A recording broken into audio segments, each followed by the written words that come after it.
এই প্রথম কোনো বিয়ে বাড়িতে গিয়ে স্টার্টারের খাবার খেতে খেতেই আমার পেটটা পুরো ভরে গেছিল। তো প্রথমে নিয়ে নিলাম এখানে পনির ফিটার, তার সাথে ছিল টমেটো সস।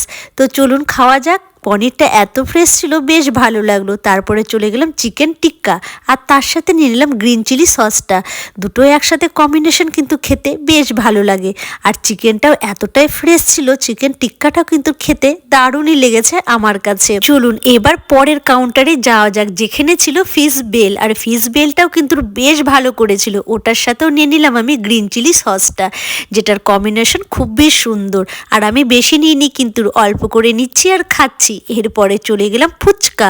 মেয়েদের তো ফুচকা দেখলেই লোভ লাগে, আর ফুচকাগুলো এত বড় বড়, ভীষণই বড় বড়। তারপরে ছিল কফি, সাথে দুধ চা। যাই হোক, কফি দুধ চাকে ইগনোর করে চলে এলাম মকটেলের কাছে। এখানে পুদিনা পাতা দিয়ে কিন্তু আমি একটা মকটেল বানিয়ে নিলাম, নিয়ে খেতে শুরু করে দিলাম, কারণ হজমের যেন কাজ করার গ্যাস না হয়। আর মকটেলটাও বেশ ভালো লেগেছে খেতে। এরপরে কিন্তু চলে এলাম চাট কাউন্টারে, আর এখান থেকেও আমি একটা সুন্দর করে চাট বানিয়ে নিলাম। আর বিশ্বাস করুন, চাটটাও কিন্তু বেশ খেতে লেগেছে, ভীষণই সুন্দর করেছে। মানে স্টার্টারে যত খাবার ছিল প্রত্যেকটাই বেশ ভালো। এরপরে চলে এলাম জিলেপি আর রাবড়ি নিতে। আর জিলেপিটাও এত ভালো করেছিল, মিষ্টিটা বেশ হালকা ছিল, কারণ আমি উগ্র মিষ্টি একদমই খাই না। স্টার্টার খেয়ে আমার তো ভীষণই আনন্দ হয়েছে।